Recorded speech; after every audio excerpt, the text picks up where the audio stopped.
Halo teman-teman, apa kabar? Semoga kalian dalam kondisi yang baik-baik saja.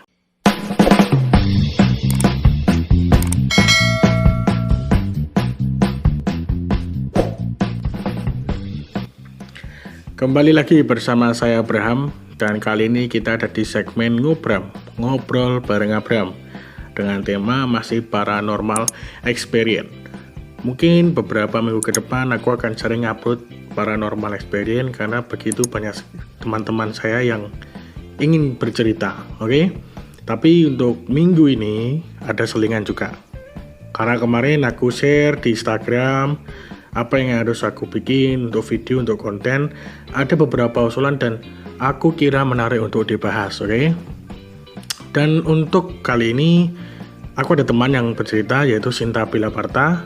Secara garis besar, ini kisah yang dialami waktu kita malam keakraban di salah satu villa yang ada di Yogyakarta. Bukan hanya pada saat di villanya, tetapi sesudah dia balik ke kos sampai dia pulang ke kampung halaman, ternyata masih ada hal-hal berkaitan yang ada di villa tersebut. Oke, sebelum nonton, jangan lupa di like, subscribe, nyalakan notifikasinya, oke? Terus share ke teman-teman kalian. Sudah? Mantap. Mari kita tonton videonya. Kuy. Halo, Sehat-sehat. Alhamdulillah sehat. Dirimu gimana? Puji Tuhan. Alhamdulillah. Wis siap bercerita? Sudah siap bercerita? Udah. Apa? Gimana? Ceritamu piye? Paranormal experience-mu? Gini. Waktu itu setelah sidang skripsi itu kan aku selesai jam 9:30. Oke, bentar. Ini jangan nyebutin tempat ya. Oke, sip. Yuk lanjut. Terus abis itu setelah 9:30 itu kan ada acara makrab kelas. Udah janji, tadinya nggak mau ikut, cuman kan nggak enak. Ya. Terus akhirnya aku ikut. 9:30 berangkat naik ke atas ke Kaliurang, ya kan? Oke. Terus nyampe di salah satu villa, Ya. aku nggak bisa sebutin kan. Aku nyampe itu keadaan emang gelap banget, ya kan? Ya. Di saat perjalanan aku nggak mau tengok kanan kiri karena aku takut. Ya. Tapi waktu udah sampai naik banget itu udah mau nyampe, itu Gunung Merapi atasnya itu kelihatan cerah banget, itu kelihatan di mataku. Tapi aku tanya sama temanku, aku tanya kan, kamu kelihat nggak itu ujung Merapi? Enggak, gelap semua katanya. Dari situ aku udah curiga gitu kan. Terus habis itu nyampe ternyata aku kan datangnya telat tuh. Anak-anak udah pada ngumpul di aula.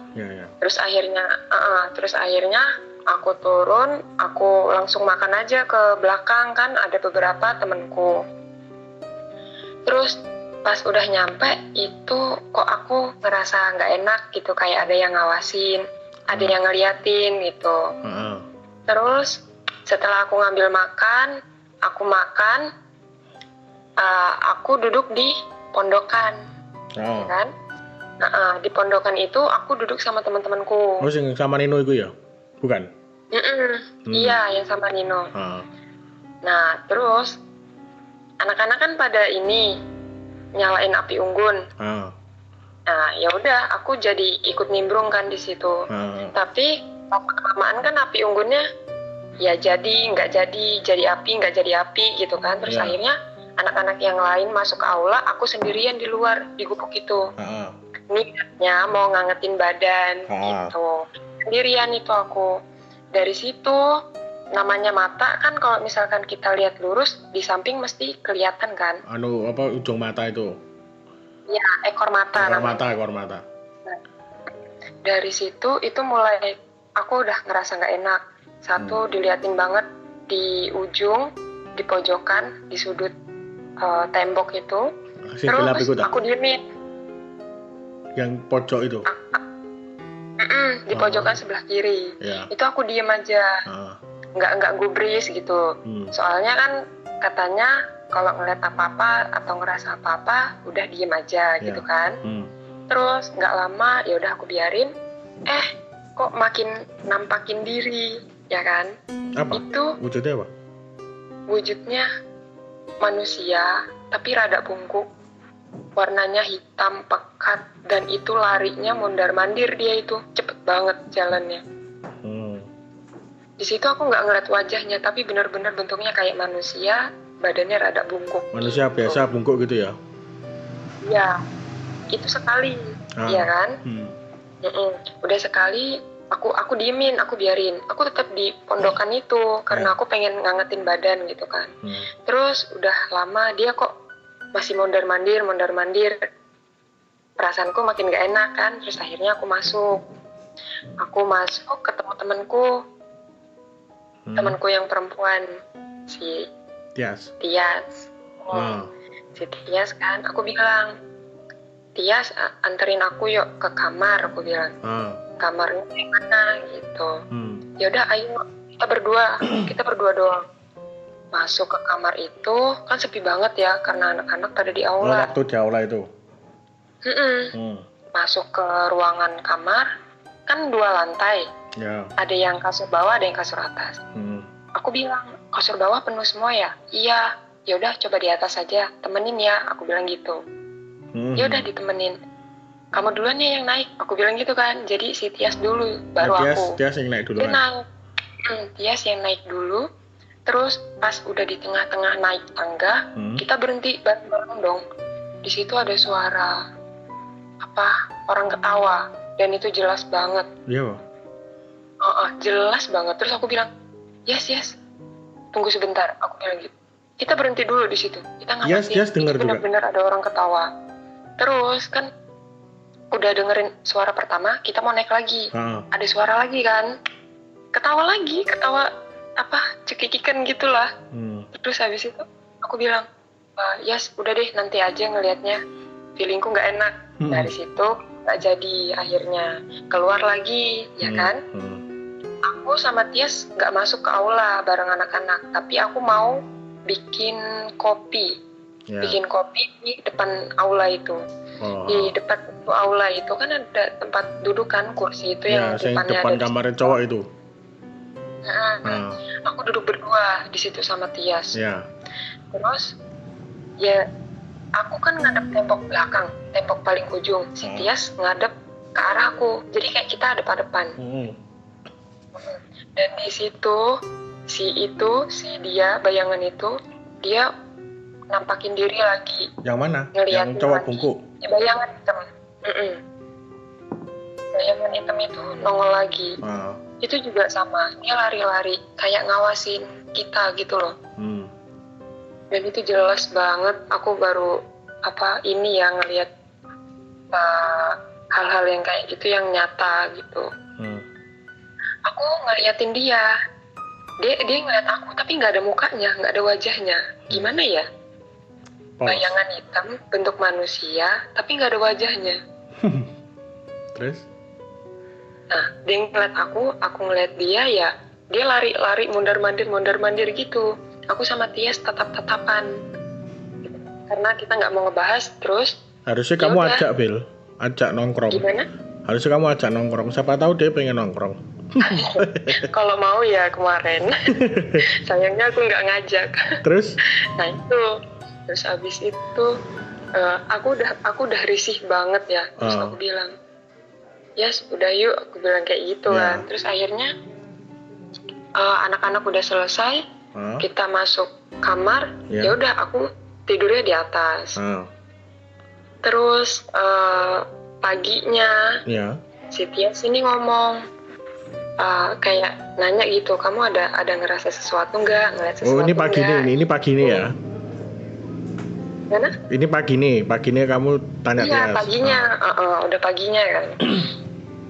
Si Tias ngomong gitu, terus aku bilang, emang kenapa? Aku bilang, kamu ngerasa apa? Aku bilang, iya kan. Ya udah nanti aja bahasnya habis makan. Udah ngambil makan, kita selesai makan, kita baru ngomong di situ. kamu ngeliat apa? Aku ngeliat ini, bayangan ini. Oh iya, aku juga ngerasa, aku juga ngeliat, tapi aku diem aja. Ya udah, dari situ kita cerita-cerita. Ya namanya di tempat yang kayak gitu ya, kita kita ngelakuin apa pasti diliatin, pasti dimata-matain gitu. Mungkin karena ada keramaian mereka bingung ini ada apa sih gitu paling ya gitu. Terus ceritanya tuh nggak selesai sampai situ. Oh, yang di atas sudah selesai nih? Yang di villa udah selesai? Iya, jadi pokoknya selama di makrab itu malam itu aku risih banget karena si bayangan itu, orang itu mondar-mandir ngeliatin aku terus. Terus gitu. Yang katanya Nino kamu dengar orang jalan itu waktu tidur? Bukan kamu? Gimana? Yang aku sempat dengar Nino cerita kaitannya kamu atau siapa itu waktu mau tidur itu kayak dengar orang langkah kaki jalan riwa-riwi gitu. Kamu bukan? Iya aku. Oh kamu. Iya. Itu gimana ceritanya? Gimana? Ceritanya gimana itu? Ya itu yang aku bilang tadi itu loh. Oh itu. Yang ya aku mau nyeritain ya udah itu intinya itu. Terus udah kan selesai makrab itu paginya aku pulang. Ya nggak sampai situ ternyata. Setelah dari makrab itu aku sakit. Sakitnya ini sampai 2 minggu lebih itu aku terkapar bahasanya gimana ya? Ya nggak bisa terbaring, nggak bisa kemana-mana, ya kan. Di situ badanku panas, naik turun, nggak ada batuk, nggak ada pilek. Terus anehnya perutku jadi besar, pelan-pelan jadi besar gitu kayak orang hamil. Oh iya? Iya, jadi kayak orang hamil gitu aku. Hamil ya berapa bulan ya? 2 bulan kali ya. Ya pokoknya awal-awal kehamilan. Ya kayak aneh lah. Aku nggak kayak biasanya.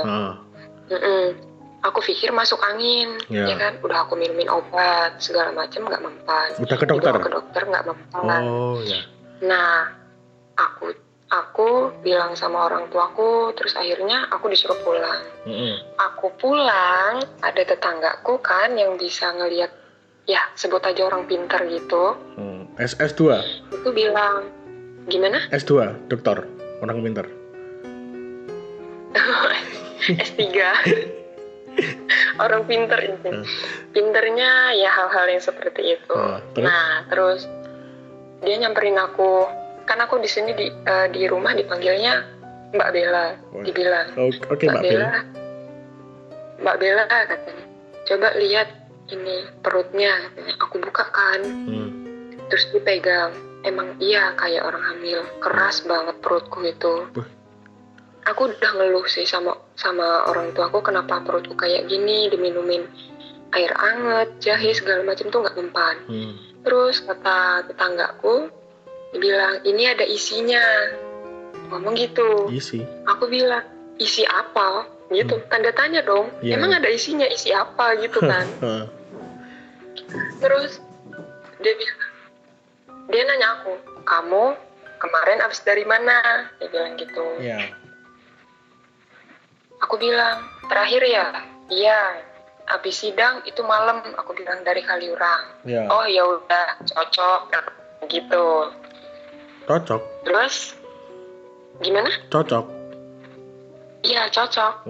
Cocok gitu. Dari Kaliurang turun bawa oleh-oleh istilahnya. Oh gitu. Jadi aku bawa oleh-oleh. Terus aku disuruh baring. Terus aku intinya diobatin gitu. Setelah itu dibilangin si tetanggaku ini ternyata ngobrol sama si itu yang ada di perutku itu, yang bayangan itu loh yang ikut. Yang bayangan jengkok tadi? Kawan-kawannya. Iya. Iya bayangan hitamnya itu yang ikut aku. Ternyata dia senang sama aku katanya. Sampai ke Lampung? Teman-temannya ngikut semua. Terus? Kok aku disenanginya sama yang kayak gitu ya? Gak usah curhat, terus. Iya. Terus habis itu setelah saat diobatin, si tetanggaku bilang, di sana itu banyak gunung ya, ngomong gitu. Gunung, iya. Kaliurang kan emang gunung, aku bilang. Oh ya udah, katanya. Aku bilang kenapa? Enggak, katanya. Ini yang di dalam perutku tadi ngajakin ngomong terus gitu, kayak ngajak kenalan gitu loh. Tapi kan nggak dinding sama tetanggaku itu. Sehabis itu, ya udah, aku diminumin air putih, ya kan. Dari situ aku disuruh istirahat. Nggak lama perutku mual-mual. Setelah mual-mual, aku kan setelah diobatin itu, tetanggaku duduk di ruang tengah. Aku di kamar yang posisinya, terus aku keluar. Perutku mual, bilang nggak enak banget. Disitulah mulai badanku dipegang, aku dikerikin tuh, sampai badanku gosong semuanya. Itu ada ngobatinnya itu 1 jam lebih.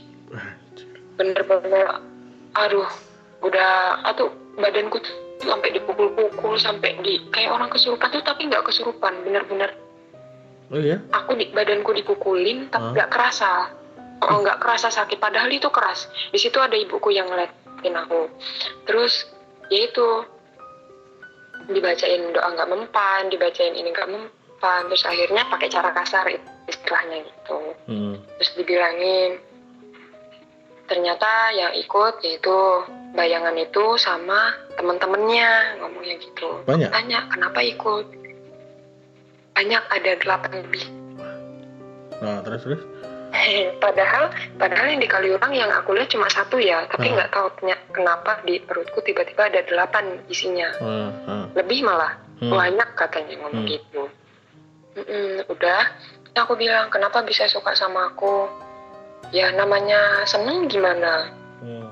Ya udah, katanya dia bilang gitu. Terus nggak mau keluar kan?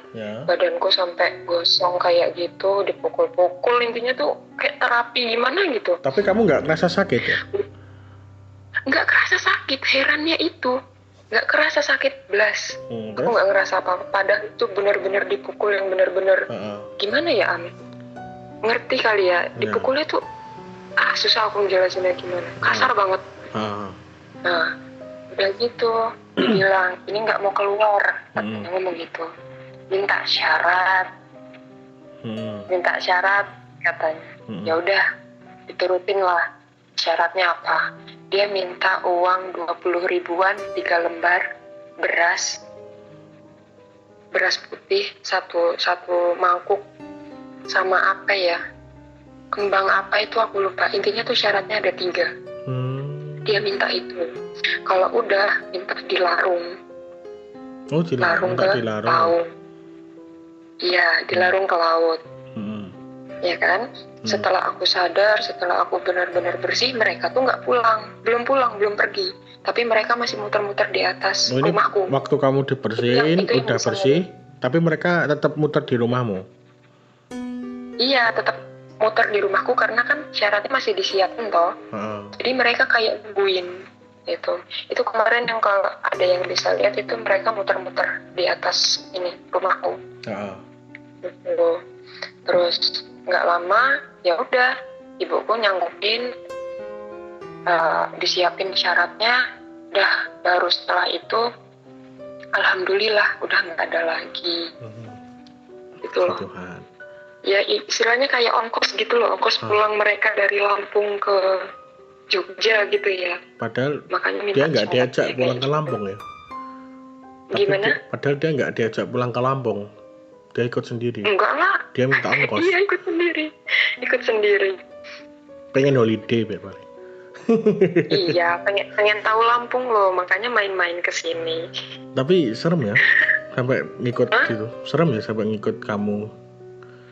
Serem banget. Ibaratnya mereka bilang, katanya kan mereka senang sama aku, tapi senangnya kok nyakitin dong. Kok bisa gitu? Kalau senang kan harusnya nyayangin, bukan nyakitin. Kamu curhat lagi kan? Ya, intinya itu sih pengalaman yang benar-benar nggak bisa aku lupain. Setelah 4 tahun ya aku tinggal di Jogja. Tapi sebelumnya, itu yang paling parah. Sebelumnya kamu pernah kayak gini nggak? Maksudnya ini kan kayak berentetan toh, kayak kamu ketemu lihat cerita, langsung, benar-benar cerita gitu ya. Lihat langsung terus sampai kamu istilahnya diikutin mereka sampai ke Lampung. Itu sebelumnya kamu kayak gitu pernah nggak? Sebelumnya. Baru ini yang benar-benar aku ngelihat wujudnya dan sampai berurusan gitu kan, sampai ceritanya panjang gitu ya baru ini. Tapi kalau sebelum-sebelumnya ya kayak di kos-kosan itu barangku sering jatuh.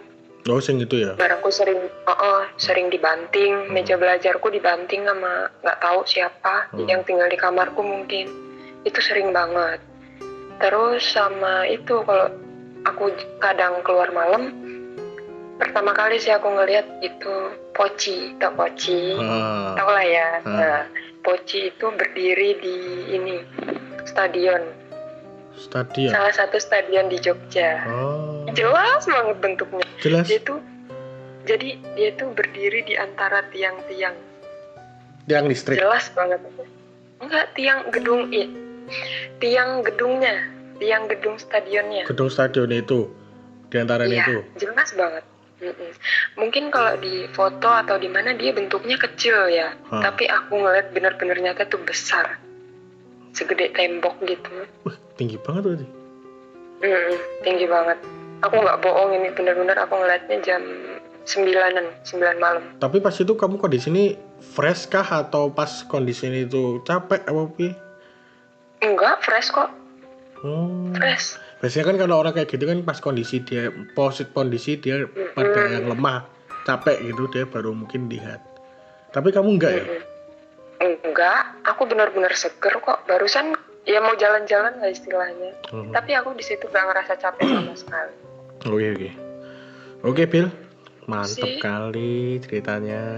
Iya. Jadi pengalaman ya. Ini tak masuk nih YouTube ya? Iya, boleh.